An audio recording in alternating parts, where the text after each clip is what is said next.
खलील जिब्रान की बड़ी मीठी कथा है। एक आदमी परदेश गया, ऐसे देश जहां उसकी भाषा कोई समझता नहीं। एक होटल के सामने खड़ा है, लोग भीतर बाहर आ जा रहे हैं। वो सोचने लगा क्या है यहाँ, जाके मैं भी देखूं। इतने लोग आते जाते, बड़ा महल जैसा मालूम होता। गरीब आदमी गरीब देश से आता। वो भीतर चला गया, वहां अनेक लोग टेबल कुर्सियों पर बैठे हैं, तो वो भी बैठ गया। वो बड़ा प्रसन्न है, बड़ी शीतल है, सब सुंदर है, सुवासित है। और तभी वेटर आया, तो उसने समझा कि मेरे स्वागत में मालिक ने अपने आदमी भेजे। वेटर ने उससे समझने की कोशिश की, को समझ ना सका, तो जो भी सामान्य भोजन था वो ले आया। उसने भोजन किया, बहुत प्रसन्न हुआ, झुक झुक के धन्यवाद देने लगा। वेटर उसको पैसे मांगे और वो धन्यवाद दे, क्योंकि भाषा तो समझ में नहीं आती। वो समझ रहा है कि मेरा स्वागत किया गया। अंततः वेटर उसे मैनेजर के पास ले गया।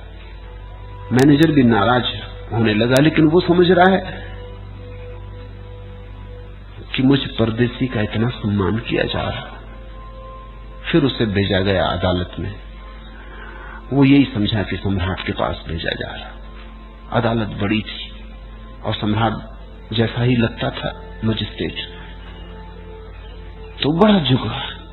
मजिस्ट्रेट उससे बहुत पूछता है कि तूने भोजन लिया तो पैसे क्यों नहीं चुकाए, मगर उसकी कुछ समझ में आता नहीं, वो भाषा समझता नहीं। वो जो कहता है मजिस्ट्रेट नहीं समझ पाता। आखिर मजिस्ट्रेट ने कहा, या तो ये आदमी पक्का धूर्त है कि समझना नहीं चाहता, और या फिर महामूर्ख है। जो भी हो, इसको सजा दी जाए। इसके गले में एक तख्ती लटका दी जाए कि यह आदमी धूर्त है, और गधे पे बिठाल के इसकी सवारी गांव में घुमा दी जाए, ताकि लोग जान लें कि इस तरह का काम कोई दोबारा ना करे। मगर वो तो बड़ा प्रसन्न, जब उसके गले में तख्ती लटकाएगी तो उसने हद हो गई, मुझ गरीब आदमी का कैसा स्वागत हो रहा है। और जब गधे को उसे बिठाला गया तो उसकी मगनता का अंत ना रहा। उसने कहा, ये लोग भी आश्चर्यजनक, क्योंकि वो गरीब आदमी घर पे गधे पे ही बैठता था। तो उसने सोचा, हद है, उन्होंने पता भी कैसे लगा लिया कि मैं गधे पे ही बैठता हूँ, और अब मेरी शोभा यात्रा निकल रही, और बच्चे शोरगुल मचाते और लोग हंसते और पीछे चलते, और बड़ा जुलूस चला, और वो बड़ी अकड़ से बैठा। सिर्फ एक बात मन में उसके खटकने लगी कि जब मैं लौट के अपने गांव में कहूंगा तो कोई मानेगा नहीं कि ऐसा ऐसा स्वागत हुआ।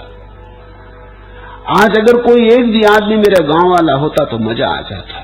अब ये हो भी रहा है स्वागत तो बेकार है। यहां कोई मुझे जानता नहीं, और जहां लोग मुझे जानते वहां कोई मानेगा नहीं। तभी उसने देखा कि भीड़ में एक आदमी उसके देश का खड़ा है। वो आदमी कोई 10-20 साल पहले आ गया था, तो वो बड़ा खुश हुआ। उसने कहा, देखते हो भाई कैसा मेरा स्वागत हो रहा है। वो आदमी तो उसकी भाषा समझता है। वो जल्दी से भीड़ में सरक गया। वो इसलिए भीड़ में सरक गया कि ये मूड समझ रहा है कि स्वागत हो रहा है। वो इस देश की भाषा भी समझने लगा है, और कोई ये न पहचान ले कि मैं भी इसी आदमी के देश का रहने वाला हूं, कोई मुझे भी ऐसा न समझे कि मैं भी धूर्त हूं। तो भीड़ में चुपचाप सरक गया। और ये गधे पे बैठा आदमी सोचा, हद हो गई ईर्ष्या की भी। मेरा स्वागत देख के जलन पैदा हो रही इसको। इसका कभी स्वागत नहीं हुआ मालूम होता, 20 साल हो गए आए हुए। तुम्हें कोई गाली देता है, गाली तुम्हारे भीतर विचारों का एक जाल पैदा करती। अगर तुम गाली को शांत भाव से सुन सको और तुम्हारे भीतर विचार का कोई जाल पैदा ना हो। गाली में नहीं है दंश, क्योंकि गाली अगर तुम्हारी समझ में ना आए तो कोई अड़चन नहीं। इसलिए गाली में दंश नहीं है। दंश तो तुम्हारी विचार की प्रक्रिया में, जब भीतर विचार चलने लगे तो तुम पीड़ित हुए। किसी ने सम्मान किया तो तुम प्रफुल्लित होते हो। सम्मान में नहीं है प्रफुल्लता, तुम्हारे भीतर विचारों की जो तरंगें उठने लगती उनमें। ज्ञानी सुख और दुख में, सम्मान अपमान में निर्विचार बना रहता। जो होता उसे देख लेता, लेकिन उसको कोई बहुत मूल्य नहीं देता, तटस्थ बना रहता, संताप से मुक्त हो जाता। संताप हम पैदा करते हैं सोच सोच के, हम संताप के लिए बड़ी मेहनत करते हैं, तब पैदा होता। हम ऐसे दीवाने हैं कि 20 साल पहले किसी ने गाली दी थी, अब भी उसको संभाल के रखें धरोहर की तरह, जैसे कोई हीरा जवाहरात। अभी भी दिल में चोट आ जाती, अभी भी याद कर लो उस बात को तो नथने फड़फड़ाने लगते, हाथ पैर गर्म हो जाते, मरने मारने की जिद आ जाती। 20 साल पहले किसी ने गाली दी थी, हवा का झोंका आया और कब का गया, लेकिन तुम उसे पकड़े बैठे हो, एक स्मृति को पकड़े बैठे हो। तुम घाव को भरने नहीं देते, तुम घाव को कुरेदते रहते हो ताकि घाव हरा बना रहे। लोग बड़े दुखवादी हैं। जो मनुष्य इस जगत में आनंदित होना चाहे उसे कोई रोक नहीं सकता, और अगर तुम दुखी हो तो तुम्हारे कारण दुखी हो, कोई तुम्हें दुखी कर नहीं रहा।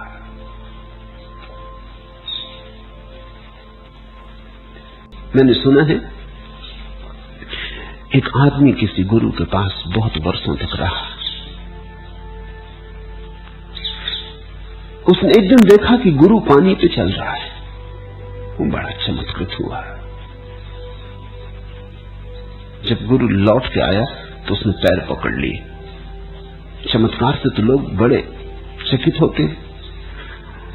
उसने कहा कि ये सूत्र तो मुझे भी बता दो, ये तरकीब तो अब मैं छोड़ूंगा ना, जान के रहूंगा, ये रहस्य मुझे भी समझाओ कैसे पानी पर चले। गुरु ने कहा इसमें कुछ रहस्य नहीं, प्रभु पे भरोसा हो तो सब हो जाता है, इति निश्चयी, श्रद्धा हो सब हो जाता है। तो उसने कहा कैसे करूं श्रद्धा? तो उन्होंने कहा प्रभु का स्मरण काफी, राम नाम। तो उस आदमी ने दूसरे ही सुबह नदी पे जाके कोशिश की, एकदम दोहराने लगा राम राम राम राम। चलने की कोशिश की, तत्क्षण डुबकी खा गया, मुंह में पानी भर गया, बमुश्किल बाहर निकल गया, बड़ा क्रोधित हुआ। गुरु के पास गया और कहा कि आप धोखा दिए, मैं तो राम राम राम राम कहता ही गया, फिर भी डुबकी खा गया, और राम राम कहने की वजह से मुंह में भी पानी चला गया। वैसे मैं तैरना जानता हूं, मगर मैं राम राम कहने में लगा था और मैं इस ख्याल में था कि डुबकी तो होनी नहीं है, तो मैंने कुछ व्यवस्था नहीं की थी, सब कपड़े भी खराब हो गए, डुबकी भी खा गया। ये बात जस्ती नहीं, आपने कुछ धोखा दे दिया। गुरु ने पूछा कितनी बार राम कहा था? उसने कहा कितनी बार? अनगिनत बार कहा था। पहले तो किनारे पर खड़े होकर खूब कहता रहा ताकि बल पैदा हो जाए, फिर जब देखा कि हाँ अब आ गई गर्मी तो चला और डुबकी खा गया। और कह रहा था तब भी, जब डुबकी खा रहा था तब भी मैं राम राम ही कह रहा था। गुरु ने कहा इतनी बार कहा इसलिए डूब गए, श्रद्धा होती तो एक ही बार कहना काफी था, ये तो अश्रद्धा की वजह से इतनी बार कहा। श्रद्धा होती तो एक बार काफी था, फिर दोबारा क्या कहना? राम कह दिया, बात खत्म हो गई। सच तो यह है अगर श्रद्धा हो तो शब्द में कहना ही नहीं पड़ता, हृदय में उसकी पुलक, उसकी लहर काफी है, इतने शब्द भी नहीं बनाने पड़ते। हवा के एक झोंके की तरह से हृदय में कोई चीज गूंज जाती, तुम्हें गुंजानी भी नहीं पड़ती। इसलिए तो नानक ने उसके जाप को अजपा कहा है। जप करना पड़े तो सच्चा नहीं, थोड़ा झूठ हो गया। जप का मतलब ही हो गया तुम कर रहे हो। अजपा का अर्थ होता है जो अपने से हो। तुम बैठे हो, अचानक तुम पाओ भीतर की गूंज रही बात, खिल रहे फूल, तुम दृष्टा बन जाओ उस समय, करता नहीं। अजपा का अर्थ होता है जो तुमने जपा नहीं था फिर भी जपा गया, जो अपने आप हुआ। आगे हम सूत्रों में समझेंगे अजपा का अर्थ, जो स्फुरण मात्र है, जो तुम्हारे करने से नहीं हुआ है, जिसकी स्फुरना हुई है। वृक्षों में फूल खिले, वृक्षों ने खिलाए नहीं, खिले, इसलिए बड़ी गहरी सच्चाई है उनमें और बड़ी सुगंध, और उनके रंग अद्भुत हैं और प्रभु की उनमें झलक है। ये पक्षी गुनगुना रहे, ये चेष्टा नहीं कर रहे, ये गीत इनसे फूट रहा है। जैसे झरने बह रहे ऐसे पक्षी गीत गुनगुना रहे, जैसे हवा बहती और सूरज निकलता और सूरज की किरणें बरसती, ऐसे पक्षी गा रहे हैं। ये स्फुरन मात्र है। तुम जब बैठ के राम राम करते हो तब चेष्टा होती। चेष्टा यानी झूठ। तुम्हारा किया सब प्रपंच है, तुम्हारे किए तुम कहीं भी न पहुंच पाओगे। तुमने किया कि तुम भटके। तुम ऐसी दशा में आ जाओ जहां तुम ना करो, जो होता है उसे होने दो। लेकिन बिना किए तुम नहीं रह सकते। एक मछुआ एक नदी के किनारे मछलियां मार रहा था। उसने 2 बाल्टियां रख छोड़ी थी। मछलियां पकड़ता, एक बाल्टी में डाल देता और कुछ केकड़े पकड़ लेता तो उनको दूसरी बाल्टी में डाल देता। मछलियां जिस बाल्टी में डालता उसके ऊपर तो उसने ढक्कन ढांक रखा था, और केकड़े जिसमें डालता बिना ढक्कन के छोड़ दिया था। और 2500 केकड़े उसमें बिलबिला रहे थे और निकलने की कोशिश कर रहे थे, चढ़ रहे थे। गांव के एक राजनेता नेताजी घूमने निकले थे। उन्होंने खड़े होकर देखा, उनको कोई बात जची नहीं। उन्होंने कहा कि भाई तू कैसा पागल है, इतनी मेहनत कर रहा है और ये केकड़े सब निकल जाएंगे, इसको ढांकता क्यों नहीं? जैसे मछलियों को ढांका ऐसा इसको क्यों नहीं ढांकता? उसने कहा आप बेफिक्र रहो, ये केकड़े बड़े बुद्धिमान, ये करीब करीब राजनीतिज्ञ, ये राजनीति समझो आपकी राजनीति जैसी हालत है इनकी। एक केकड़ा चढ़ता है दूसरा नीचे खींच लेता है, ये निकल ना पाएंगे। इनकी वही हालत है जो दिल्ली में है। 25 केकड़े एक भी निकल नहीं सकता। ये तो मैं सुबह से पकड़ रहा हूं, एक भी नहीं निकला। मैं भी देख रहा हूं कि हद राजनीति चल रही। एक चढ़ता है 2 खींच लेते हैं उसको। इनको ढांकने की कोई जरूरत नहीं, ये अपने ही करने से फंसे हुए। इनका कृत्य ही इन्हें फंसा रखने को काफी है। तुम जो फंसे हो तुम्हारे ही कृत्य से फंसे हो। तुम जो खींच रहे हो दूसरा भी तुम्हें नहीं खींच रहा, तुम खुद ही अपने को खींच खींच के गिरा लेते हो। तुम्हारे जीवन में क्रांति घट सकती अगर तुम कृत्य को और कर्ता भाव को छोड़ दो और इस स्फुरना से जियो। ब्रह्म भूत मिदम सर्वम, यह सब जैसा तुमने देखा असत्य है, जैसा है वैसा तुमने अभी देखा नहीं। संसार और परमात्मा की यही परिभाषा है। तुमने अक्सर सोचा होगा कि संसार और परमात्मा 2 अलग अलग बातें। गलत सोचा है। परमात्मा को गलत ढंग से देखा तो संसार, संसार को ठीक ढंग से देख लिया तो परमात्मा। ये 2 बातें नहीं है, यहां द्वैत नहीं है, एक ही है। जैसा है वैसा ही देख लिया तो परमात्मा दिखाई पड़ जाता है, और जैसा नहीं है वैसा देख लिया तो संसार। ठीक ठीक देख लिया तो परमात्मा, चूक गए तो संसार। परमात्मा को देखने में जो चूक हो जाती उसी से संसार दिखाई पड़ता है। परमात्मा को देखने में जो चूक हो जाती उसी से पदार्थ दिखाई पड़ता है, अन्यथा पदार्थ नहीं। पदार्थ तुम्हारी भ्रांति है, परमात्मा सत्य है। अब लोग हैं जो पूछते हैं परमात्मा कहाँ है, कहते हैं परमात्मा को देखना है। कभी कभी कोई नास्तिक मेरे पास आ जाता, वो कहता जब तक हम देखेंगे नहीं मानेंगे नहीं। मैं उससे कहता हूं पहले तू अपनी आंख की तो फिक्र कर ले। देखेगा ये तो ठीक है, देखने की आकांक्षा भी ठीक है, लेकिन तेरी आंख खुली है, तेरी आंख साफ सुथरी है, इसकी तुझे चिंता नहीं है। दर्शन की चिंता है, दृष्टि की चिंता ही नहीं है। अंधा है और रोशनी देखना चाहता है, बहरा है और संगीत सुनना चाहता है, और कहता जब तक सुनूंगा नहीं मानूंगा नहीं। बात तो ठीक कह रहा है, सुनोगे नहीं तो मानने का सार भी क्या है। लेकिन अगर सुनाई नहीं पड़ रहा है तो पहली बात बुद्धिमान आदमी यही सोचेगा कि कहीं मेरे सुनने के यंत्र में कोई खराबी तो नहीं। सदियों सदियों में सदपुरुषों ने कहा है एक देश में नहीं, अनंत अनंत कालों में, अनंत अनंत देशों में, अनंत अनंत परिस्थितियों में सदपुरुषों ने निरपवाद रूप से कहा है। तो कहीं मेरे आंख के यंत्र में कुछ खराबी तो नहीं। ये बुद्धिमान आदमी पहली बात उठाएगा। बुद्धू कहता है हो, तो मैं देखूं तो मैं मानूं, और इसकी फिक्र ही नहीं करता कि मेरे पास देखने की क्षमता है, पात्रता है। इति निश्चयी का अर्थ होता है जिसने देख लिया और देख के जो निश्चय को उपलब्ध हो गया। निश्चय एक ही तरह से आता है, दर्शन से, अनुभव से, प्रतीति से।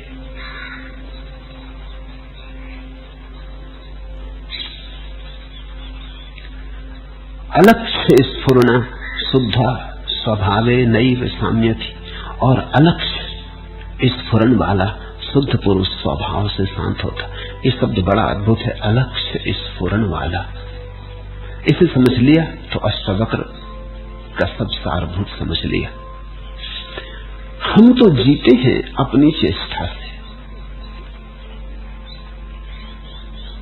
हम तो जीते हैं अपने योजना से, हम तो जीते हैं प्रयास से।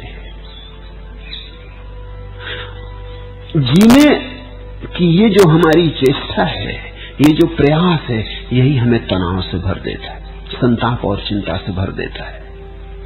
इतना विराट अस्तित्व चल रहा है, तुम देखते हो फिर भी अंधे हो। इतना विराट अस्तित्व चल रहा है, इतनी व्यवस्था से चल रहा है, इतना संगीतपूर्ण, इतना लयबद्ध चल रहा है, लेकिन तुम सोचते हो तुम्हें अपना जीवन खुद चलाना पड़ेगा।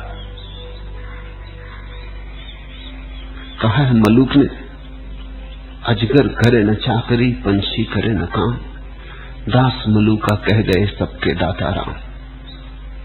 बड़ा अद्भुत वचन है। यद्यपि गलत लोगों के हाथ में पड़ गया, लोगों ने इसका अर्थ निकाल लिया कि पड़े रहो आलसी होकर, दास मलूका कह गए सबके दाता राम। तो करना क्या है? कुछ मत करो, ये मतलब नहीं है। अजगर करे न चाकरी, पंछी करे न काम। लेकिन देखा पंछी कितने काम में लगे, ला रहे घास पात, बना रहे घोंसले, बीन रहे गेहूं चावल दाल, इकट्ठा कर रहे भोजन, बच्चों को खिला रहे, खुद खा रहे। काम तो बहुत चल रहा है। अजगर भी सरक रहा है, अजगर भी काम में लगा है। लेकिन मलूक का कुछ अर्थ और है। मलूक ये कह रहे हैं कि पंछी इतना काम कर रहे फिर भी खुद नहीं कर रहे। जो हो रहा है हो रहा है, इसमें योजना नहीं है, इसमें अहंकार नहीं है, इसमें कर्तृत्व का भाव नहीं। लेकिन लोग तो अपने ही ढंग से समझते हैं, लोग अपनी बुद्धि से समझते हैं। लोगों ने समझा कि ये तो आलस्य का पाठ है, तो ओढ़ के चादर सो रहो। लेकिन तुम अगर चादर भी ओढ़ के सोए तो तुम ही करता हो। परमात्मा को करने दो, तुम मत करो। ये अर्थ होता है अलक्ष्य स्फुरन, अज्ञात स्फुरन। जो हाथ दिखाई नहीं पड़ते उनमें अपने को छोड़ दो। जिसने सब संभाला है तुम्हें भी संभाल लेगा। छोटी सी जिंदगी है तुम्हारी, एक दिन मरे दूसरे दिन गए, 2 दिन की जिंदगी है। इतना विराट संभला हुआ है, तुम अपनी इस 2 दिन की जिंदगी को छोड़ नहीं सकते इस विराट पर। और न छोड़ के भी क्या सार है, मरोगे। न तुमने जन्म लिया है स्वयं, न मौत तुम ले सकोगे। जन्म भी हुआ, मौत भी घटेगी। बीच में ये थोड़े से दिन है, तुम नाहक उत्पात कर रहे। अष्टावक्र कहते हैं छोड़ दो स्फुरन पर, जियो सहज स्फुरन से। मत करो योजना, मत बनाओ बड़े किले, मत खड़े करो बड़े स्वप्न। लेकिन लोग समझते हैं कि यह आलस्य की शिक्षा है। ये आलस्य की शिक्षा नहीं, ये अकर्मण्यता की शिक्षा नहीं, ये इतनी ही शिक्षा है कि कर्ता तुम न रहो, कर्ता परमात्मा हो। लेकिन लोग अपने ही ढंग से समझते। मैंने सुना है एक सम्राट ने एक बहुत बड़े चोर को फांसी की सजा दी। उस राज्य का नियम था कि जैसे फांसी की सजा हो, उससे अंतिम समय सम्राट पूछता था तेरी कोई आखिरी इच्छा तो नहीं। तो सम्राट ने पूछा उस महाचोर को, तेरी कोई आखिरी इच्छा तो नहीं? उसने कहा मेरी आखिरी इच्छा है, छोटी सी इच्छा है, वो पूरी हो जाए तो मैं तृप्त मरूं। मेरे पास कुछ मोती है और मेरे गुरु ने कहा था कि इन्हें बो देना, तो एक एक मोती से लाखों मोती पैदा होंगे। तो मैं इन्हें बो देना चाहता हूं। मैं तो मर जाऊंगा, लेकिन कोई ये फसल काटेगा। किसी को तो ये लाभ होगा, नहीं तो ये मोती मेरे साथ ही चले जाएंगे। सम्राट भी लोभ से भरा, और उसने कहा ठीक है, तुम राजमहल के बगीचे में ही बो दो। उस आदमी ने जमीन साफ की, उस आदमी ने जमीन पर हल बखर चलाए, और फिर वो आदमी अचानक खड़ा हो गया। उसने कहा, सम्राट से कहा आप कृपा करके यहाँ आ जाएं, क्योंकि मेरे गुरु ने कहा था जो चोर न हो वही इन मोतियों को बोए। मैं तो चोर हूं, मैं इनको नहीं बो सकूंगा, और बोऊंगा तो ये व्यर्थ चले जाएंगे। इन मोतियों की ये खूबी है, ये उगेंगे तभी जब कोई ऐसा आदमी बोए जो अचोर है। सम्राट अपने वजीरों की तरफ देखने लगा, वजीर पुरोहित की तरफ देखने लगे, वो पुरोहित सेनापति की तरफ देखने लगा, और सेनापति सम्राट की तरफ देखने लगा। और तब सम्राट ने कहा, क्षमा करो, ये बीज न बो जा सकेंगे, हम सब चोर हैं। ऐसा तो कोई आदमी नहीं जो चोर ना हो। और सम्राट ने कहा, मैं समझ गया तुम्हारी बात, तुम्हारी फांसी की सजा रद्द की जाती। तुम भी चोर हो, हम भी चोर हैं, तुम छोटे चोर हो, हम बड़े चोर हैं, लेकिन चोर हम सब हैं। और वो सम्राट बड़ा दानी था, और वो चोर कहने लगा, महाराज आप और चोर कैसे हो सकते हैं, आप तो महादानी। वो सम्राट कहने लगा, महादानी कैसे हो सकता हूं बिना चोर हुए। पहले तो चोरी करनी पड़े, फिर दान करना पड़ता। लाख आदमी चुरा लेता है, 2-4 हजार दान कर देता है। ऐसे चोरी के ऊपर साधु हो जाता है। चोरी करके यहां धन इकट्ठा कर लेता है, साधु होके पुण्य करके वहां स्वर्ग में भी सिक्के इकट्ठे कर लेता है। तुम तो योजना बनाते मृत्यु तक की, मृत्यु के पार तक की, अपने लिए, अपने बच्चों के लिए, अपने बच्चों के बच्चों के लिए, नाती पोतियों के लिए। समय के लंबे विस्तार पर तुम्हारी कामना फैल जाती। फिर उस कामना के धुंध में से तुम देखना चाहते हो यथार्थ को, नहीं दिखाई पड़ेगा। राम को देखना चाहते, काम के धुंध से नहीं दिखाई पड़ेगा। काम का धुंध जाए तो राम दिखाई पड़े। सत्य तो मौजूद है, आंख के सामने मौजूद है, लेकिन आंखें धुंधली हो गई हैं। आंखों पर चश्मे चढ़े हैं, और मजा ऐसा है कि चश्मे भी तुम्हारे नहीं, चश्मे भी दूसरों के। कभी देखा किसी दूसरे का चश्मा लगा के देखा कैसी हालत हो जाती, कुछ का कुछ दिखाई पड़ने लगता है।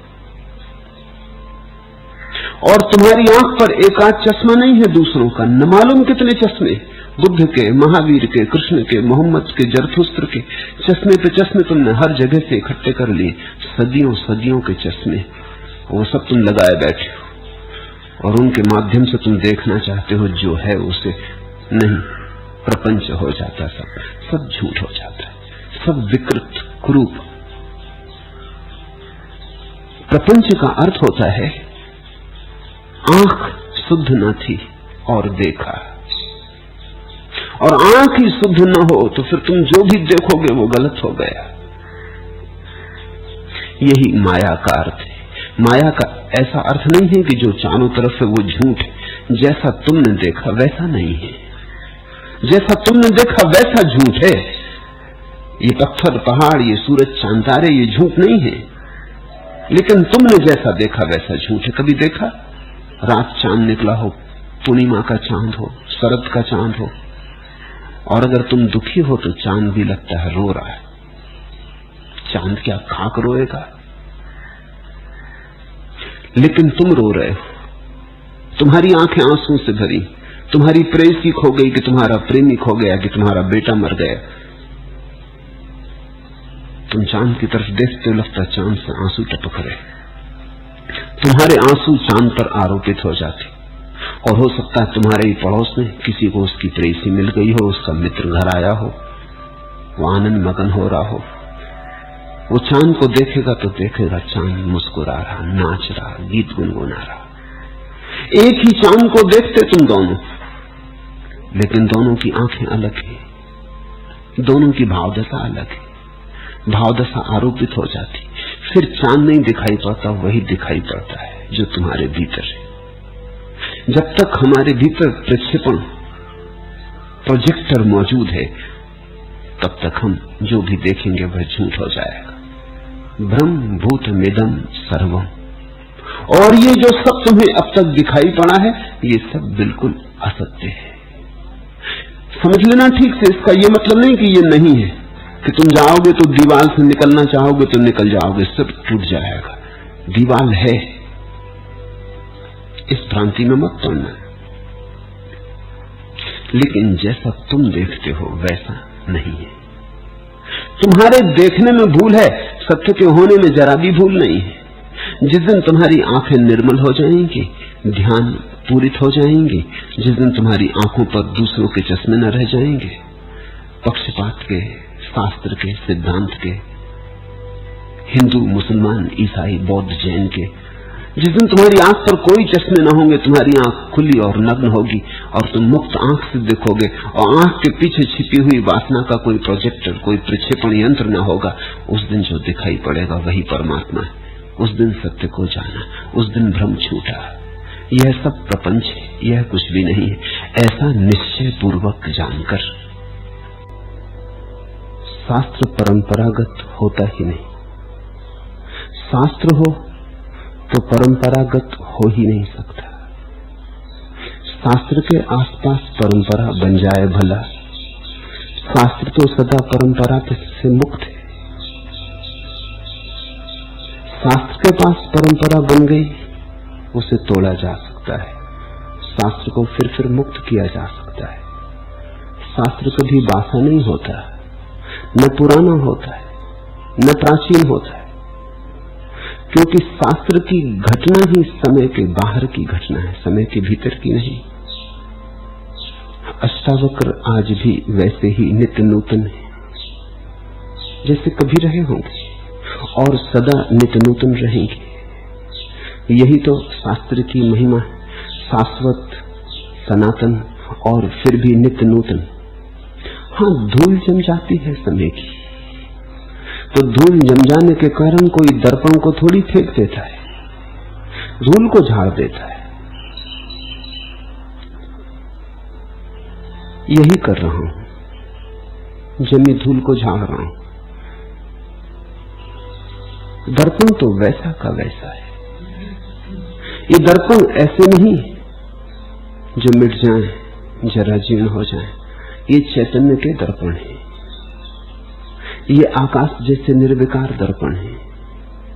बदलियां गिरती हैं, आती हैं, जाती हैं, आकाश तो निर्मल ही बना रहता है। तो पहली बात, कोई शास्त्र परंपरा नहीं है।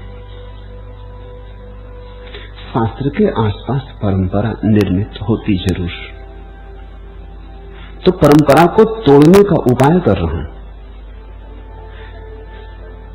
शास्त्र को बचाना और परंपरा को तोड़ना, यही मेरी चेष्टा है। शास्त्र पर और लोग भी बोलते हैं, लेकिन फर्क समझ लेना, वे परंपरा को बचाते और शास्त्र को तोड़ते। मैं शास्त्र को बचाता और परंपरा को तोड़ता हूं। शास्त्र पर बोलने भर से कुछ नहीं सिद्ध होता कि क्या काम भीतर हो रहा है। कुछ है जो धूल को बचाते, दर्पण को तोड़ते।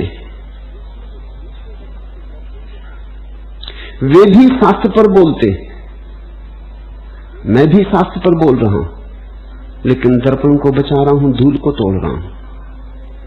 इसलिए तुम ऐसा मत समझ लेना कि पूरे के शंकराचार्य बोलते तो वही मैं बोल रहा हूं। अष्टावक्र की गीता पर पूरी के शंकराचार्य भी बोल सकते, लेकिन मौलिक भेद यहां होगा, शास्त्र को मिटाएंगे और परंपरा को बचाएंगे। परंपरा अष्टावक्र की नहीं, अष्टावक्र के पीछे आए हुए लोगों ने बनाई है। मैं उन सबको पोछे डाल रहा हूं जिन्होंने परंपरा बनाई है। कोई सदगुरु परंपरा नहीं बनाता, पर परंपरा बनती है, वो अनिवार्य है। उस परंपरा को बार बार तोड़ना भी उतना ही अनिवार्य है।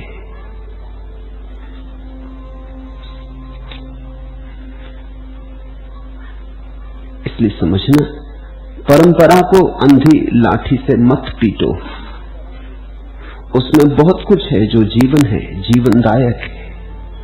जैसे भी हो ध्वंस से बचा रखने के लायक है। परंपरा में दबा हुआ शाश्वत भी पड़ा है। इस कूड़े करकट में हीरे भी पड़े।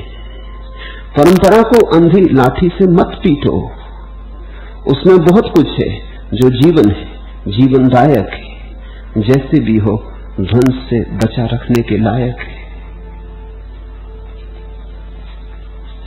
है क्या परंपरा? दो बातों का जोड़,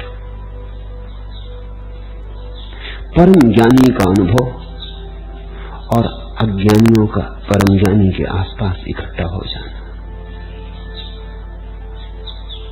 परम ज्ञानी का शाश्वत को पकड़ के समय में उतारना और अज्ञानियों की समझ ना समझी है, उनकी समझ, उस नासमझी में अज्ञानियों ने जैसा समझा वैसी लकीरों का निर्मित हो जाना। जैसे रोशनी उतरे और अंधे आदमी की आंखों पे नाचे। अंधा आदमी कुछ धारणा बनाए, उस धारणा से परंपरा बनती। वो जो रोशनी उतरी वही शास्त्र है। और परंपरा में दोनों बातें मिश्रित हैं। आंखों वालों की बातें मिश्रित हैं, अंधों के टीकाएं, व्याख्याएं मिश्रित हैं। अंधों की व्याख्याओं को अलग करना है। पानी का छिछला होकर समतल में दौड़ना एक क्रांति का नाम है, लेकिन घाट बांधकर पानी को गहरा बनाना यह परंपरा का काम है। परंपरा और क्रांति में संघर्ष चलने दो। आग लगी है तो सूखी टहनियों को जलने दो, मगर जो टहनियां आज भी कच्ची और हरी हैं उन पर तो तरस खाओ। मेरी एक बात तुम मान जाओ, कुछ टहनियां ऐसी हैं जो सदा हरी हैं, जो कभी सूखती ही नहीं। जो सूख जाए वो आदमी का है, जो कभी ना सूखे वही परमात्मा का है। जो कुम्हला जाए क्षणभंगुर है, सीमा है जिसकी, उसका कोई बड़ा मूल्य नहीं, लेकिन क्षण में भी तो शाश्वत झांकता है। बुलबुले में, पानी के क्षणभंगुर बुलबुले में भी तो अस्तित्व झलक मारता है। बदलियां कितनी ही घिरी हों, बदलियों के पीछे नीला आकाश तो खड़ा है, बदलियों में से उसकी भी छांव तो दिखाई पड़ती, बदलियों में से उसका भी दर्शन तो होता है।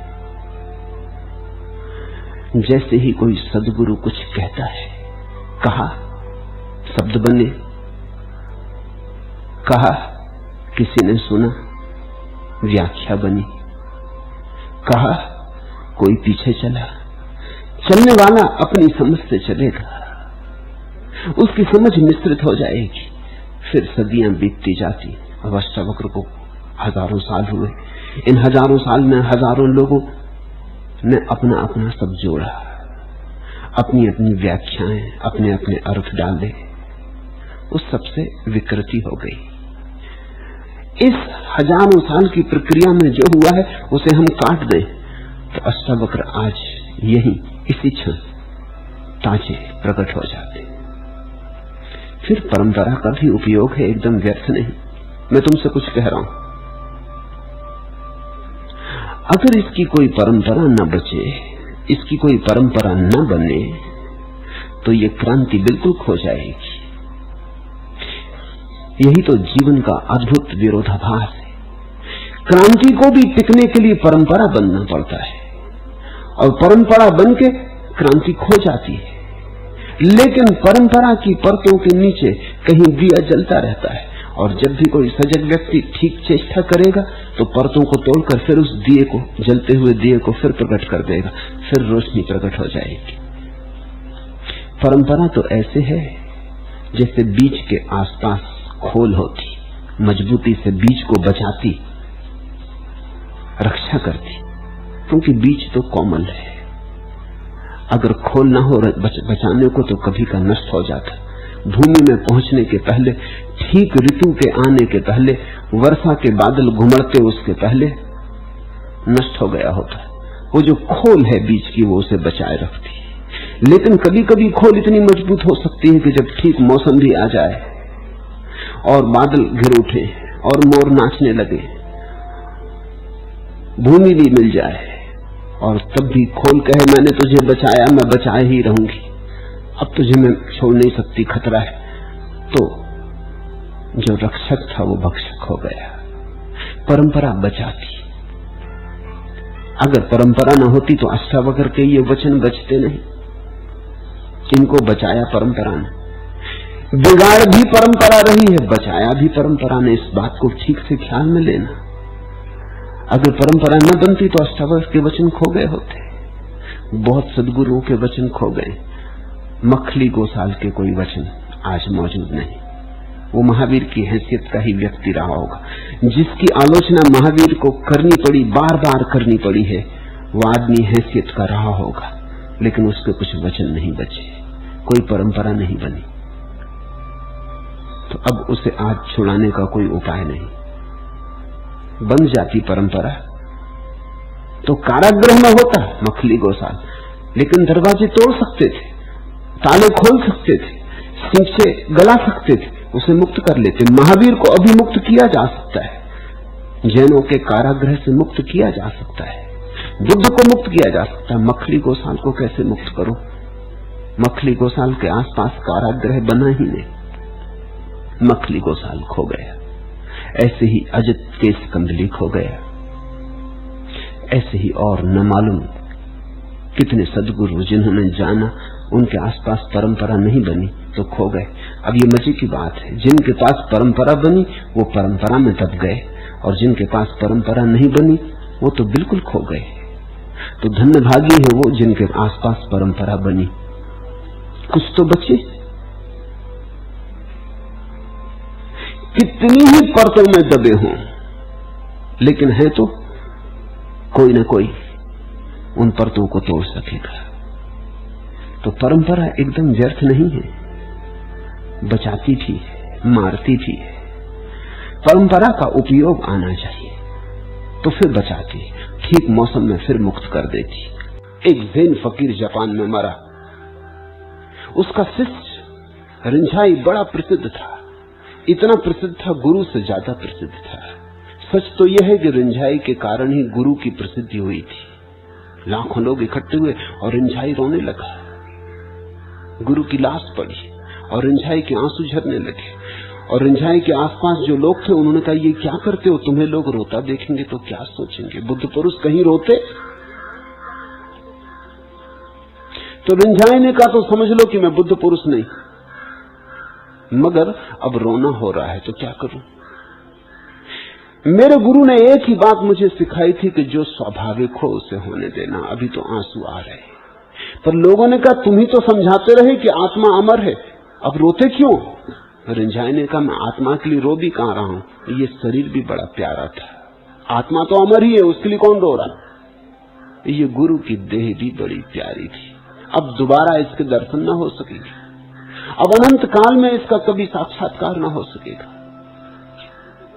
एक अपूर्व घटना का विसर्जन हो रहा, तुम मुझे रोने भी ना दोगे, तुम संभालो अपना बुद्ध पुरुष और बुद्ध पुरुष की परिभाषा, मैं जैसा वैसा भला, लेकिन मुझे स्वाभाविक होने दो। और मैं तुमसे कहता हूं रिंझाई बुद्ध पुरुष था, इसीलिए रो सका। तुम जैसा कोई बुद्धू होता, अगर आंसू भी आ रहे होते तो रोक के बैठ जाता कि ये मौका कोई रोने का, सारी इज्जत पानी फिर जाएगा, अभी रोने का मौका, रो लेना एकांत में अकेले में करके दरवाजा बंद, अभी तो न रो भीड़ भाड़ के सामने, तो अकड़ के बैठे रहो कि ज्ञान को उपलब्ध हो गए, कैसा रोना। अरे ज्ञानी कहीं रोते, ये तो अज्ञानी रोते नहीं, ये निश्चित ही बुद्ध पुरुष रहा होगा। तभी तो बुद्ध पुरुष होने की बात को भी दो कोड़ी में फेंक दिया, कहा रखा संभालो तुम ही, तो फिर मैं बुद्ध पुरुष नहीं, बात खत्म हुई। मगर जो सहज हो रहा है होने दो। बुद्ध पुरुष होने का अर्थ होता है सहजता, समग्रता। जीवन समग्र है कहना मुश्किल है। बुद्ध पुरुषों के संबंध में कोई भविष्यवाणी नहीं हो सकती। बुद्ध पुरुष ऐसे मुक्त जैसे आकाश। ऐसा हुआ गौतम बुद्ध के जीवन में उल्लेख है कि जब वो 12 वर्ष के बाद अपने घर वापस लौटे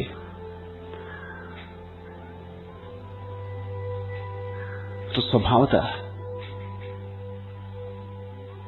अपने पिता को, अपनी पत्नी को, अपने बेटे को मिलना चाहे। तो आनंद ने कहा कि ये शोभा नहीं देता। बुद्ध पुरुष का कौन पिता, कौन बेटा, कौन पत्नी, बात खत्म हो गई, आप तो ज्ञान को उपलब्ध हो गए।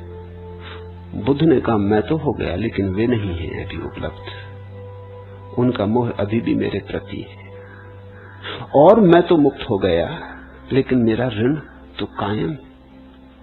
उनसे मैंने जन्म लिया, और इस पत्नी को मैं 12 साल पहले छोड़ के अंधेरी रात में भाग गया था। क्षमा तो मांग लेने दो। मेरी यात्रा तो पूरी हो गई, लेकिन वो तो अभी भी जली भुंजी बैठी, अभी भी नाराज है। बड़ी माननी है यशोधरा, उसने मुझे क्षमा नहीं किया, और जब तक मैं क्षमा न मांगू वो क्षमा करेगी भी नहीं।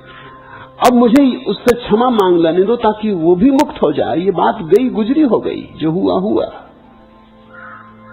आनंद जरा कसमस आया, उसको ये बात जिसती नहीं। बुद्ध पुरुष को क्या लेना देना। फिर भी अब नहीं मानते तो ठीक है, गया। आनंद जब संन्यास्त हुआ था, आनंद बुद्ध का बड़ा भाई था, स्वयं सचेरा बड़ा भाई। जब वो संन्यास्त हुआ था, बुद्ध से दीक्षा ली थी, तो दीक्षा के पहले उसने कहा था कि मेरी कुछ शर्तें, दीक्षा के बाद तो मैं शिष्य हो जाऊंगा, फिर तुम मेरी सुनोगे नहीं, मुझे तुम्हारी सुननी पड़ेगी। दीक्षा के पहले बड़े भाई की हैसियत से ये शर्तें तुमसे मांग लेता हूं। उसमें एक शर्त ये भी थी कि सदा तुम्हारे साथ रहूंगा, तुम कभी भी मुझसे ये न कह सकोगे कि आनंद मुझे छोड़। रात तुम्हारे कमरे में सोऊंगा, तुम्हारी छाया की तरह चलूंगा।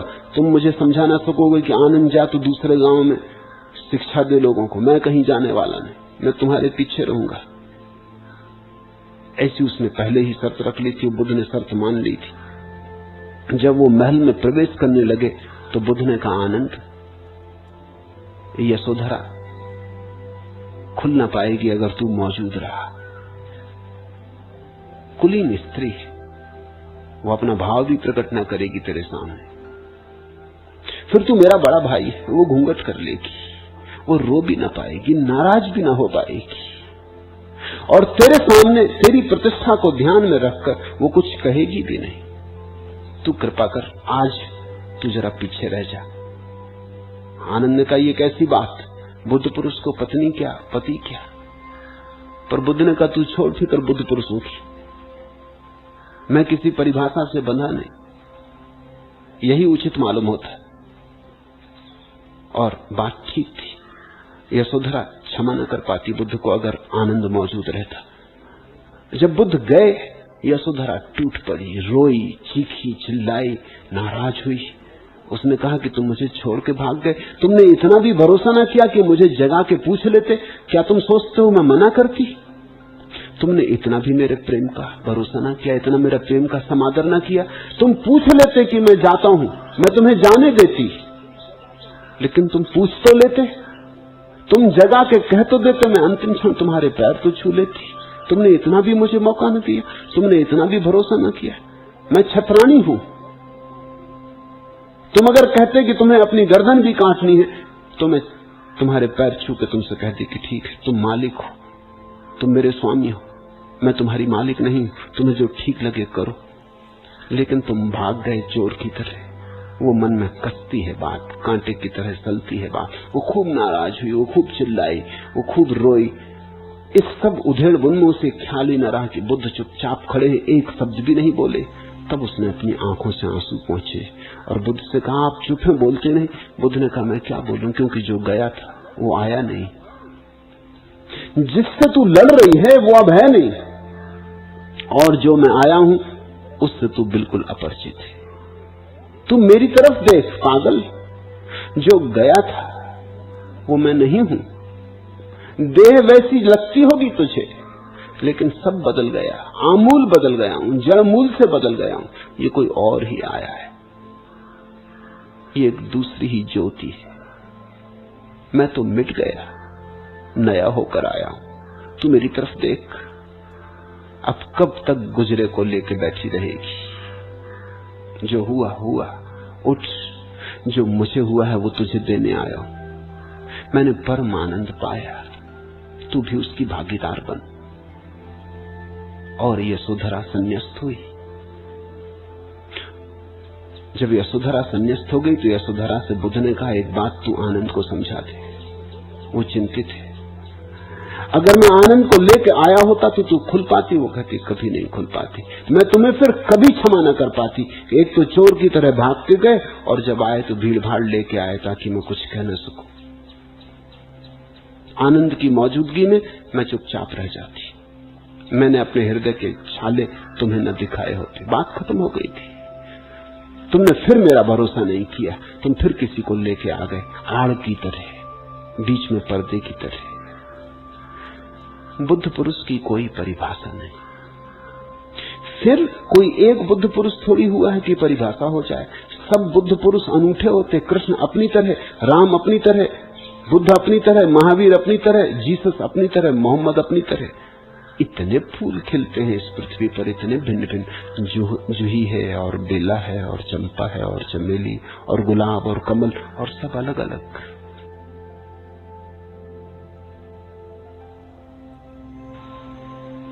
हर बुद्ध पुरुष अनूठा है, इसलिए परिभाषा तो कैसे हो? नहीं, कोई परिभाषा नहीं हो सकती। तुम पूछते हो क्या बुद्ध पुरुष भी आंसू बहाते? बहा भी सकते, ना भी बहाएं। निर्भर करता है इस पर किस बुद्ध पुरुष के संबंध में बात हो रही, उसके व्यक्तित्व पर निर्भर करता है। तुमने देखा, कृष्ण का एक नाम है रणछोड़ दास। बड़ा मजेदार नाम है। भाग खड़े हुए रणछोड़ के, रणछोड़ दास जी। अब तुम कहोगे बुद्ध पुरुष भाग सकता? कृष्ण भागे। बुद्ध पुरुष झूठ बोल सकता है? कृष्ण के जीवन में बहुत झूठ है। बुद्ध पुरुष दिए हुए वचन तोड़ सकता? कृष्ण ने तोड़े। क्या करोगे? बुद्ध पुरुष हाथ में तलवार ले सकता? मोहम्मद ने ली। हालांकि तलवार पर लिखा था शांति मेरा संदेश है। इस्लाम का अर्थ होता है शांति। अब तलवार पर लिखे शांति मेरा संदेश, और कोई जगह न मिली लिखने को। कहना मुश्किल है। इधर एक बुद्ध है जो कहते हैं चींटी को भी मारना पाप है। उधर एक मोहम्मद है, वो तलवार लेके आदमियों को काटते रहे, जरा फिक्र न की। इधर महावीर है, वो कहते हैं पानी भी छान के पीना। उधर कृष्ण है, वो अर्जुन से कहते हैं तू मार, बेफिक्र मार, क्योंकि ये मारे ही जा चुके हैं, तू तो निमित्त मात्र है। जितने बुद्ध पुरुष उतने प्रकार है। परिभाषा असंभव है। महावीर अकेले खड़े, कृष्ण हजारों स्त्रियों के बीच नाच रहे, बुद्ध वृक्ष के नीचे बैठे, मीरा गांव-गांव नाच रही। बुद्ध को तुम नाचता हुआ सोच नहीं सकते। महावीर के ओठ पे बांसुरी रखोगे, बड़ी बेहूदी मालूम पड़ेगी। कृष्ण को नंगा खड़ा कर दो, दिगंबर, जचेंगे नहीं। सब अनूठे, सब अपने अपने जैसे। एक एक बुद्ध पुरुष एक एक अनूठी घटना है, इसलिए कोई परिभाषा नहीं हो सकती, कुछ कहा नहीं जा सकता। और अभी सब बुद्ध पुरुष हो नहीं रहे हैं, जितने हुए हैं उससे बहुत ज्यादा होंगे, इसलिए भी परिभाषा बंद भी नहीं हो सकती। कल कोई बुद्ध पुरुष कैसा होगा कहना मुश्किल है। एक बात तय है, बस उसी को तुम समझना मूल आधार, कि बुद्ध पुरुष जो भी करता जागा हुआ करता। रोए तो जागा हुआ रोता, नाचे तो जागा हुआ नाचता, अकेला खड़ा रहे तो जागा हुआ खड़ा होता है। जागरण बुद्धत्व का स्वाद है। बुद्ध शब्द का अर्थ होता है जागा हुआ। जो भी करे जागा हुआ करता है। उसकी जागृति भर एकमात्र परिभाषा है। से सब गौण बातें, उसके अंतर का दिया जला होता है। मुल्ला नसरुद्दीन पकड़ा गया, किसी की मुर्गी चुरा ली। वकील ने उसको सब समझा दिया कि क्या क्या कहना, रटवा दिया कि देख इससे एक शब्द इधर उधर मत जाना। वो सब रट लिया, कंठस्थ कर लिया। वकील को कई दफे सुना भी दिया। वकील ने कहा बिल्कुल ठीक। अपनी पत्नी को भी सुना दिया। रात गुनगुनाता रहा, सुबह अदालत में भी गया और मुकदमा जीत भी गया, क्योंकि वकील ने ठीक ठीक पढ़ाया था। उसने वही कहा जो वकील ने पढ़ाया था। मजिस्ट्रेट ने कई तरह से पूछा, विपरीत वकील ने कई तरह से खोजबीन की, लेकिन वो तस से मस न हुआ। सबको पता कि मुर्गी उसने चुराई है। मजिस्ट्रेट को पता, छोटा गांव, और वो कई औरों की भी मुर्गियां चुरा चुका है, तो सभी को गांव को पता कि है तो मुर्गी चोर। लेकिन डटा रहा। आखिर मजिस्ट्रेट ने कहा कि हार मान गए, ठीक है, तो तुम्हें मुक्त किया जाता है नसरुद्दीन। तो भी वो खड़ा रहा। मजिस्ट्रेट ने कहा, खड़े क्यों, तुम्हें मुक्त किया जाता? तो उसने कहा, इसका क्या मतलब, मुर्गी में रख सकता हूं। तो चोरी भीतर है तो कहां जाएगी? वो सब पढ़ाया लिखाया व्यर्थ हो गया।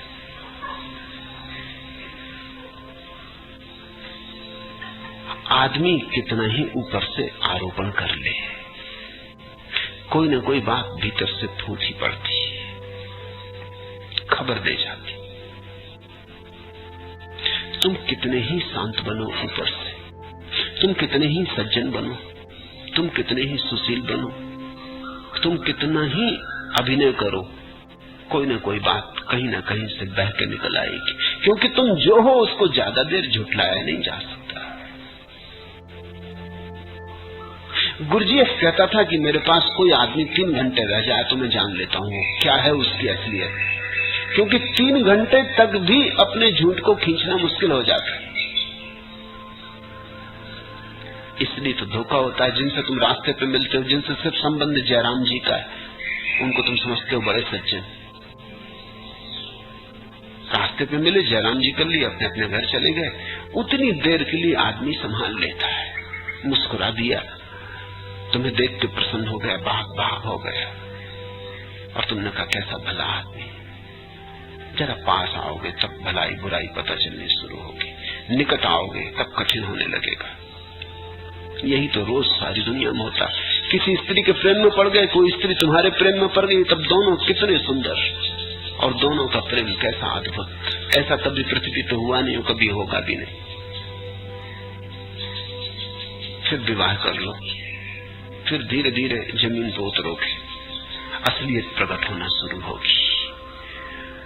वो जो ऊपर ऊपर का आवरण था, वो जो लीपा पोता आवरण था, वो टूटेगा। क्योंकि कितनी देर उसे खींचोगे? असलियत निकल के रहेगी। आरोपण थोड़ी बहुत देर चल सकता है, असलियत प्रकट होकर रहेगी। तो जो 2 व्यक्ति करीब करीब रहेंगे तो असलियत प्रकट होनी शुरू होती। दूर दूर से सभी ढोल सुहावने मालूम होते। ज्ञानी की यही खूबी है कि वो स्वभाव से, स्वभाव का अर्थ होता है जागृत होकर जिसने स्वयं को जाना, पहचाना, जिसकी अंतर प्रज्ञा प्रबुद्ध हुई, जिसके भीतर का दिया जला, जो अब अपने स्वभाव को पहचान लिया, अब इससे अन्यथा होने का उपाय न रहा। अब तुम उसे कैसी भी स्थिति में देखोगे, तुम उसे हमेशा अपने स्वभाव में स्थिर पाओगे। जो ज्ञानी स्वभाव से व्यवहार में भी सामान्य जन की तरह नहीं व्यवहार करता और महासरोवर की तरह क्लेश रहित है, वही शोभता है। संस्कृत में जो शब्द है वो है लोकवत, वो सामान्य जन से ज्यादा बेहतर है। लोकवत का अर्थ होता है भीड़ की भांति, जो भीड़ की तरह व्यवहार नहीं करता। भीड़ का व्यवहार क्या? भीड़ का व्यवहार धोखा है कुछ दिखाते कुछ, है कुछ बताते कुछ, कहते कुछ करते कुछ। दूर दूर से एक मालूम होते, पास आओ कुछ और मालूम होते। दूर से तो चमकते सोने की तरह, पास आओ तो पीतल भी संदिग्ध हो जाता है कि पीतल भी है या नहीं। हो सकता है पीतल का भी पालिश ही हो।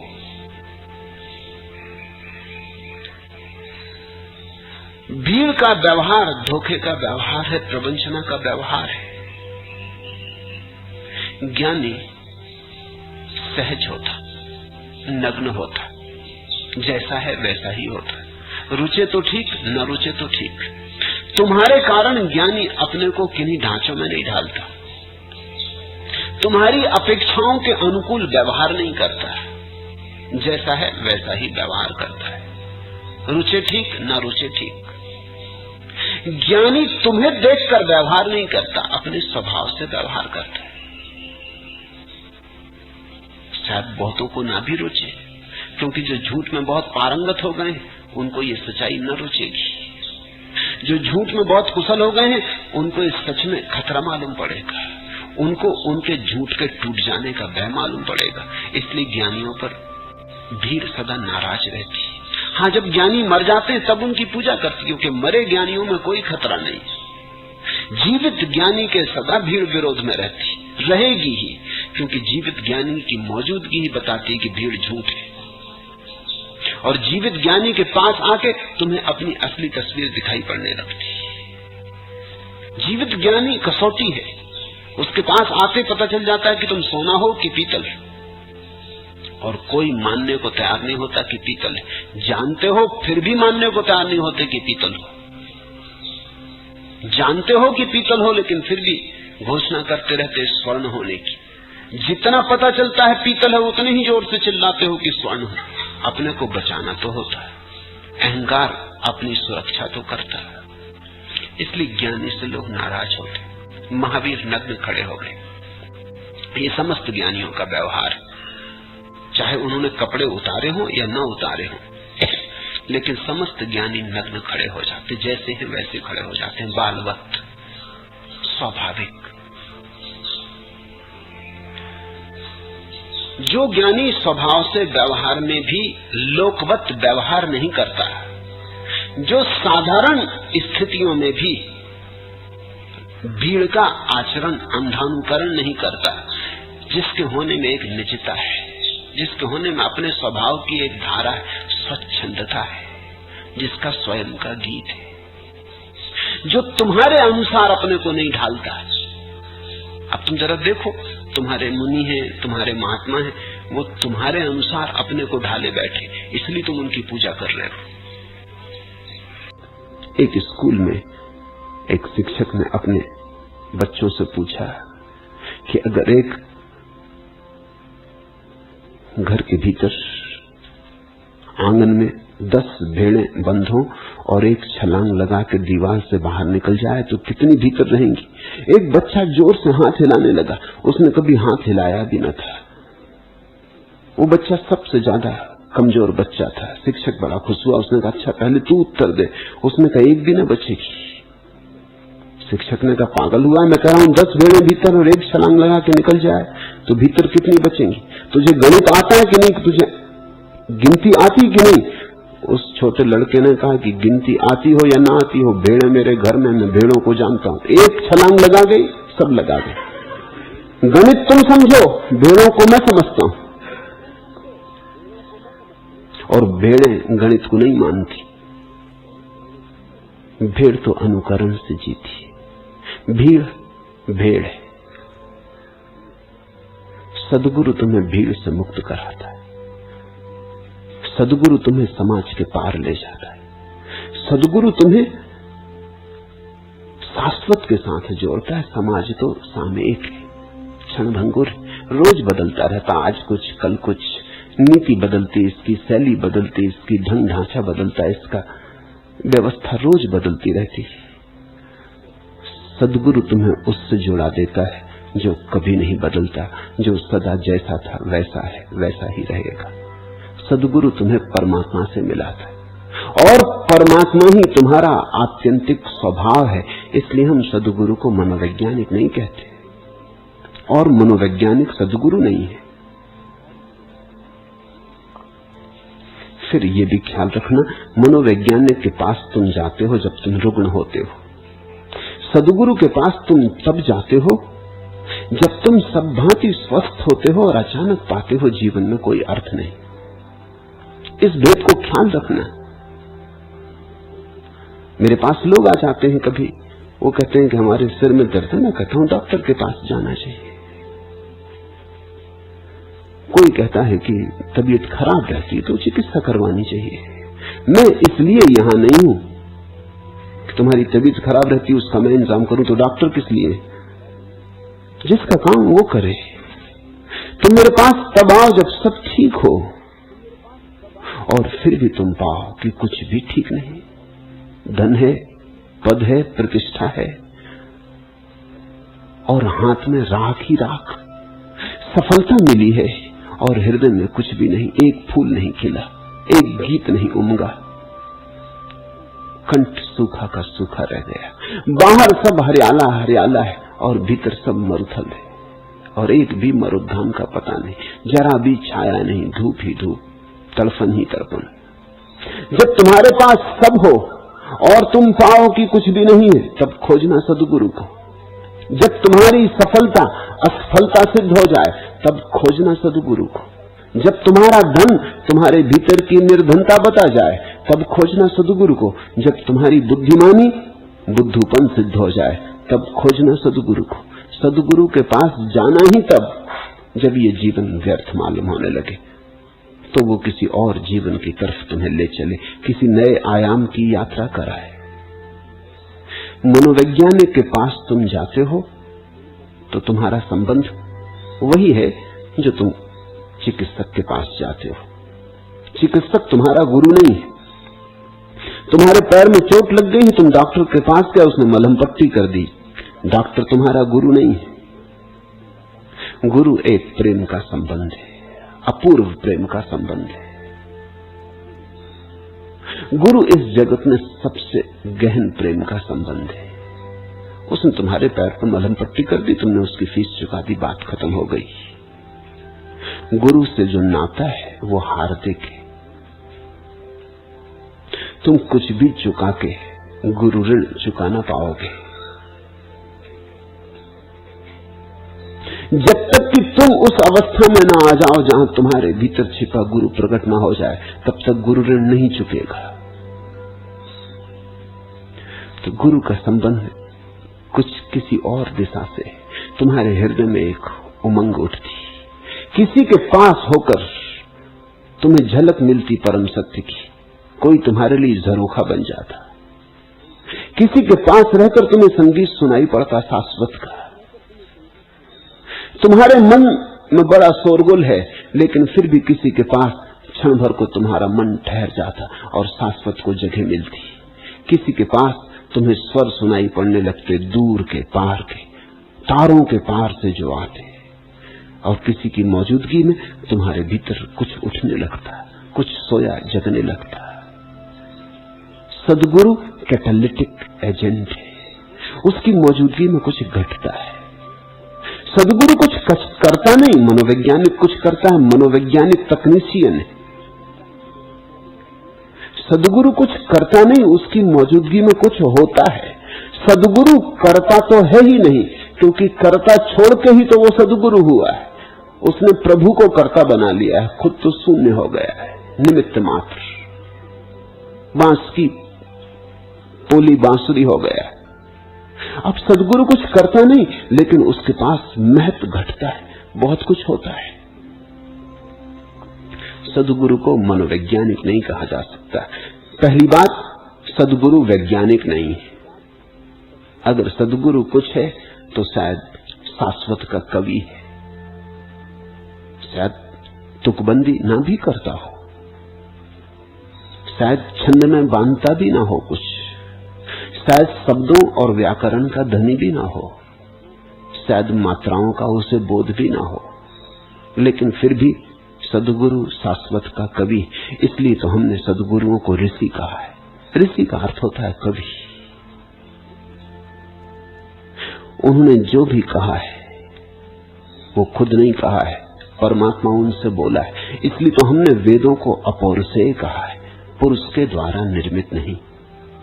इसलिए तो कहा कि कुरान उतरी, मोहम्मद ने रची नहीं, उन पर उतरी, इल्हाम हुआ।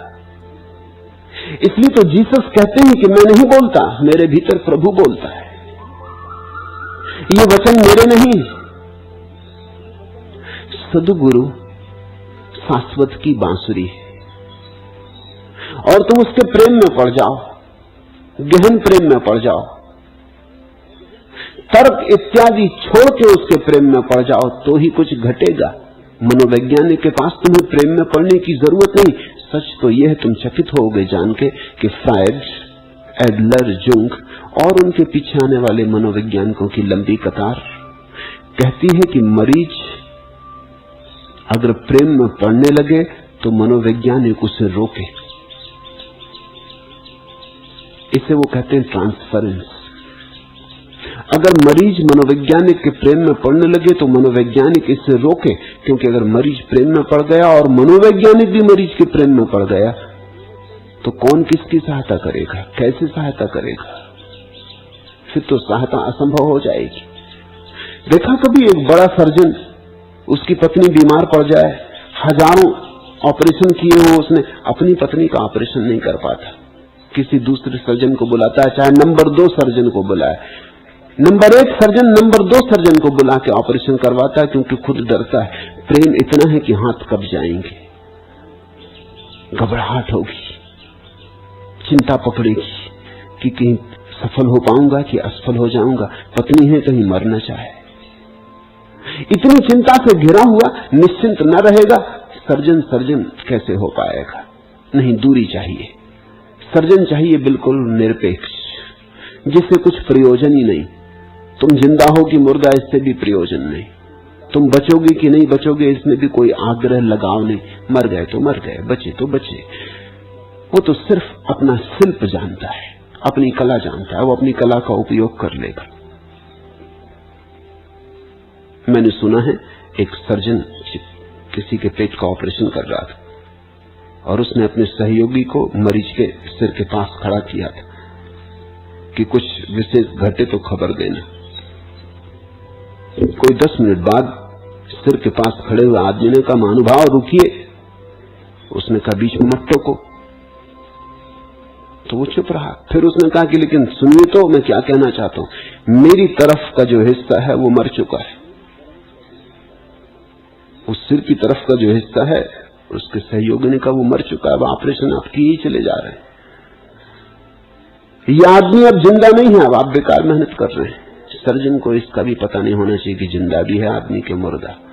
वो अपनी कुशलता से अपना काम किया जा रहा है, उसे जरा भी डमाडोल नहीं होना चाहिए।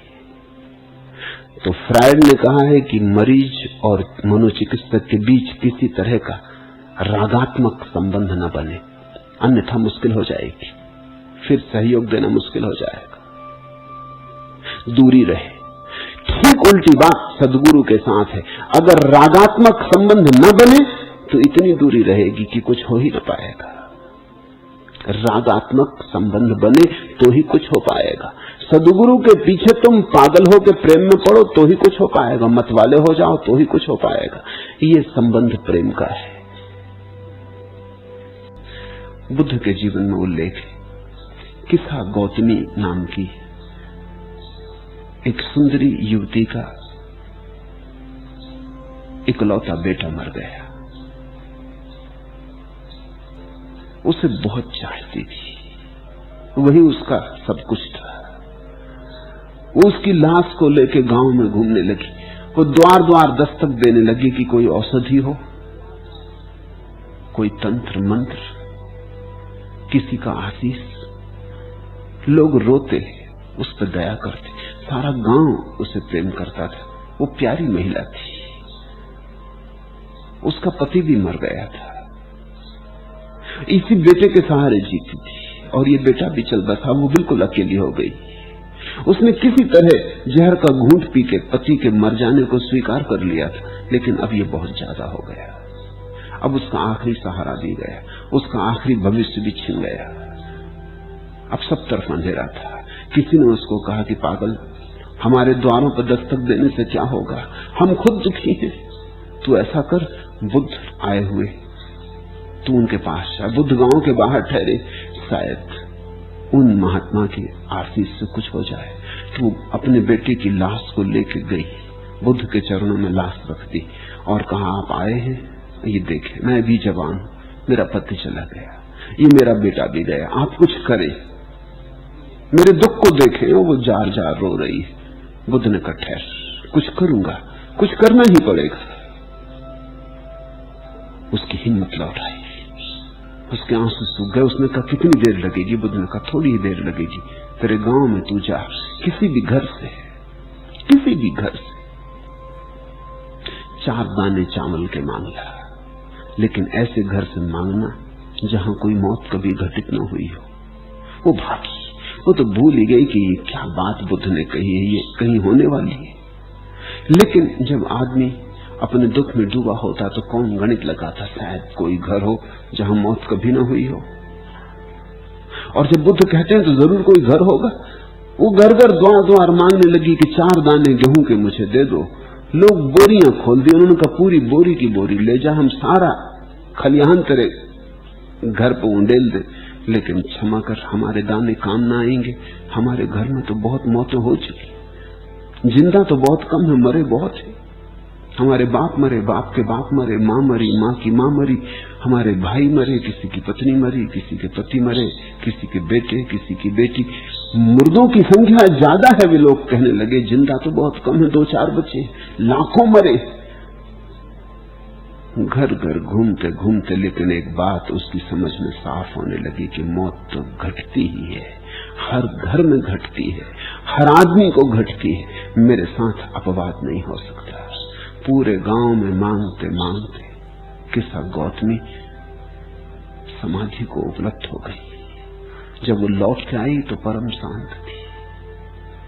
भिक्षु द्वार पर खड़े थे, इस रहस्यपूर्ण लीला को देख रहे थे कि बुद्ध ने क्या किया, अब क्या होगा, क्या इसे चावल मिल जाएंगे, क्या बेटा जी उठेगा।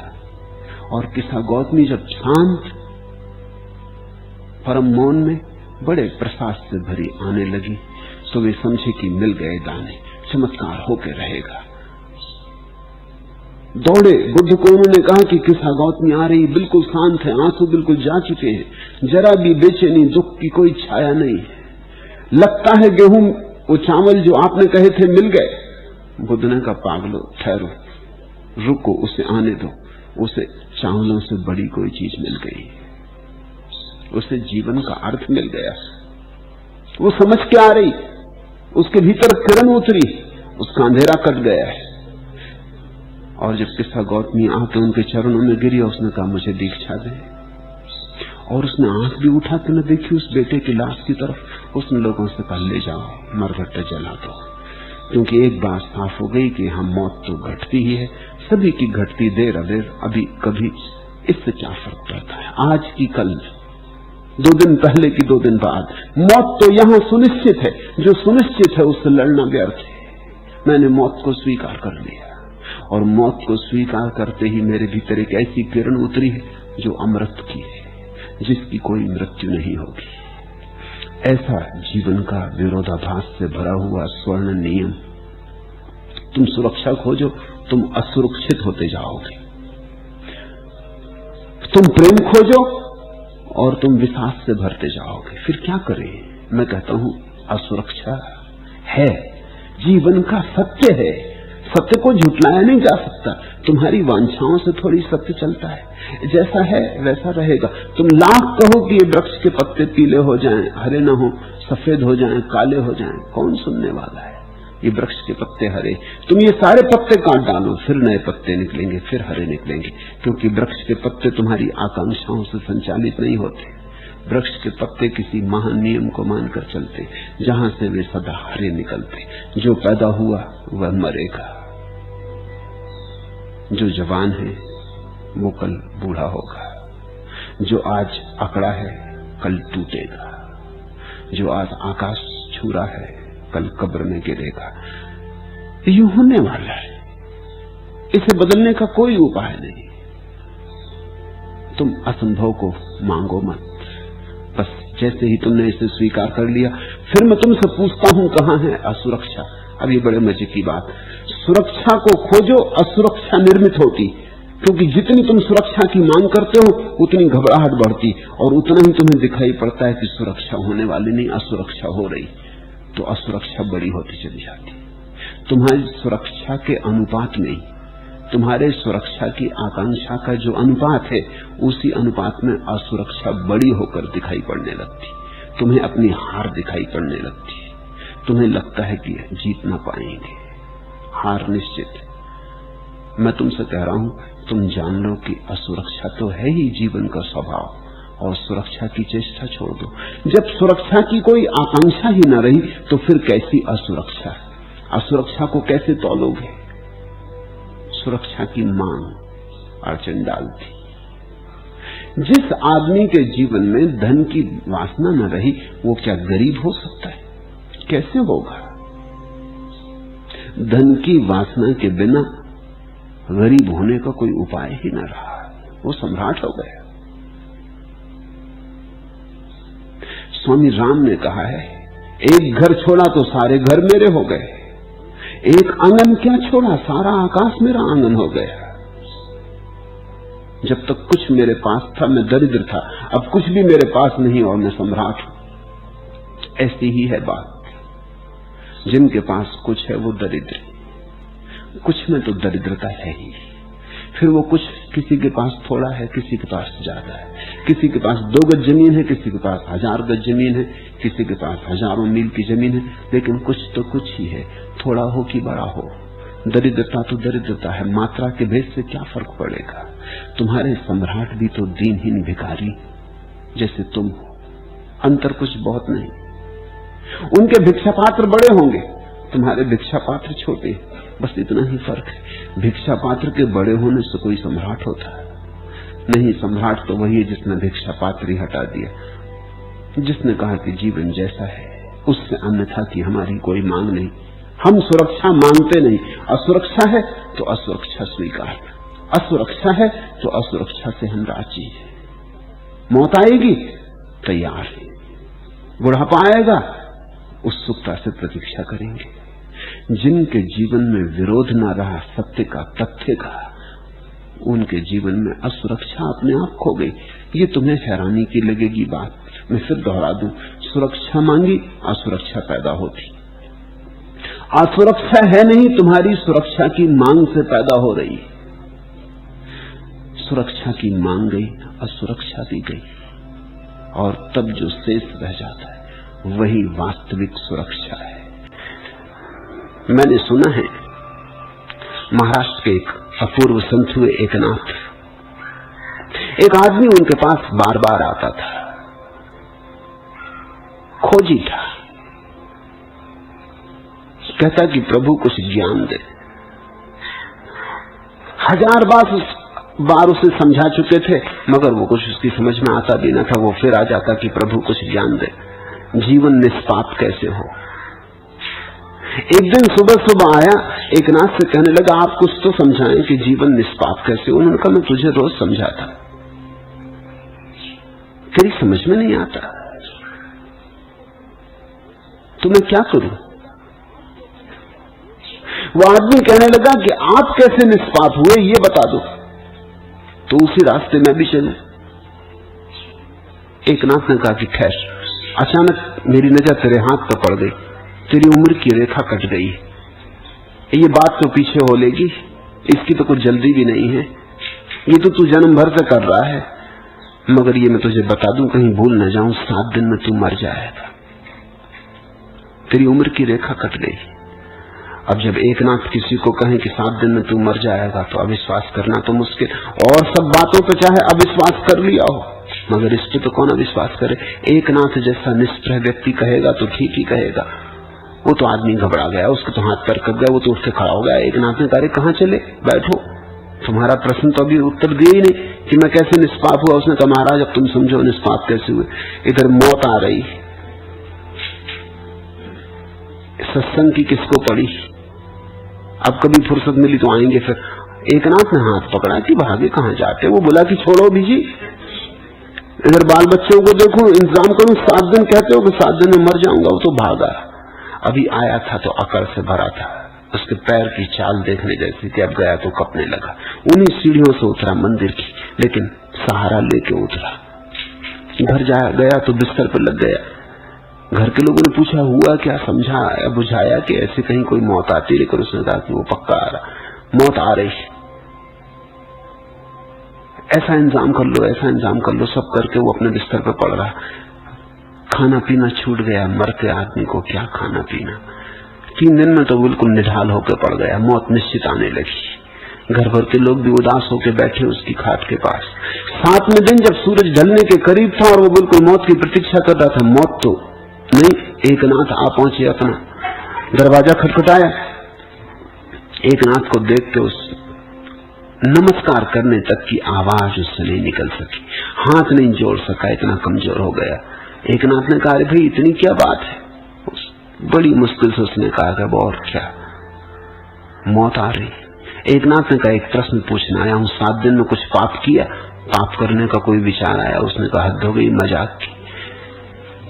मौत सामने खड़ी हो तो पाप करने की सुविधा कहां? मौत सामने खड़ी हो तो पाप का ख्याल कैसे उठे? एकनाथ ने कहा, उठ, तेरी मौत अभी आई नहीं, रेखा तेरी काफी लंबी। ये तो मैंने तेरे को सिर्फ तेरे उत्तर, तेरे जवाब, तेरे प्रश्न का जवाब दिया है, और तो तू समझता ही नहीं था। तेरे तो सिर पे खूब जोर से डंडा मारे तो ही शायद तेरी समझ में आया कि हम निष्पाप कैसे मौत सामने खड़ी।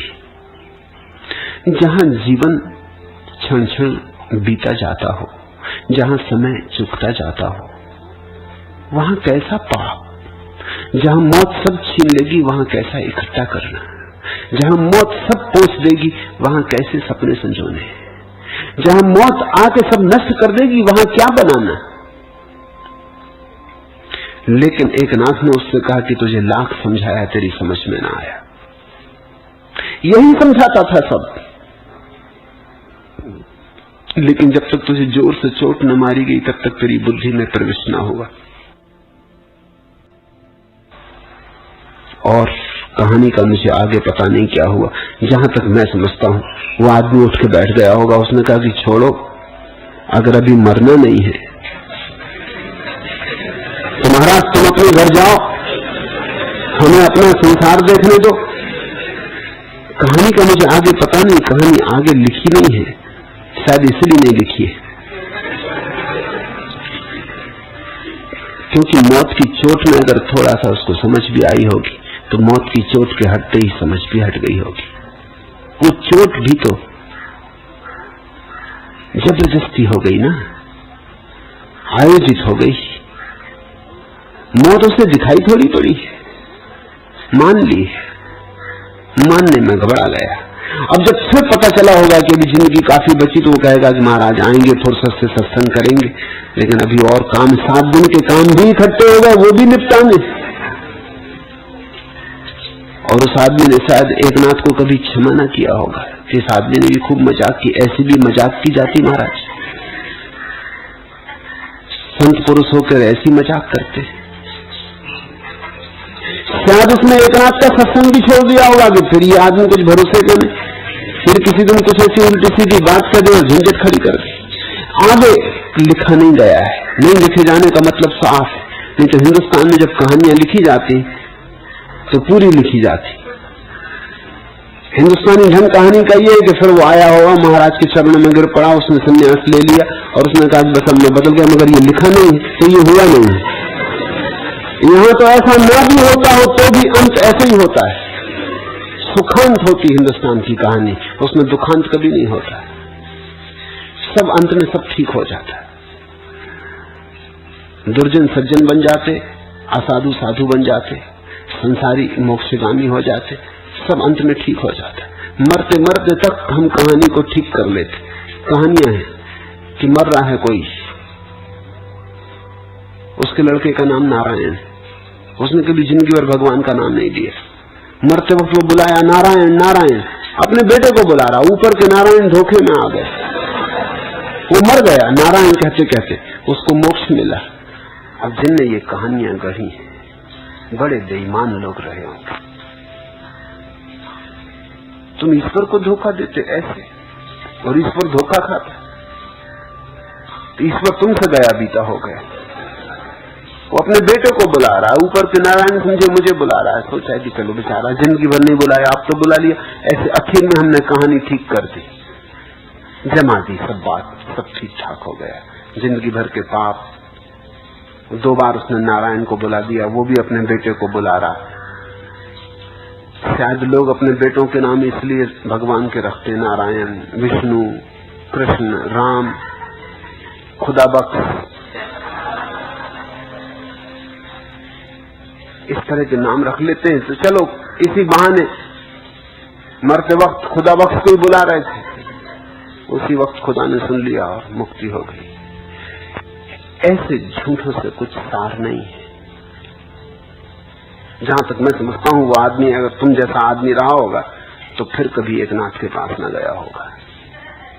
फिर उसने कहा झंझट मिट गई, ये आदमी धोखेबाज, उसने यही समझा होगा जिसने धोखा किया, झूठ बोला। संत पुरुष कहीं झूठ बोलते, उसने ये समझा होगा। तत्वज्ञ का अर्थ होता है वही समझो जो समझाया जा रहा है, वही देखो जो दिखाई पड़ रहा है, बीच में अपने को मत डालो। इतनी छोटी सी बात है, मोक्ष और भोग दोनों में निराकांक्षी, सदा और सर्वत्र राग रहित, इतनी कुंजी है।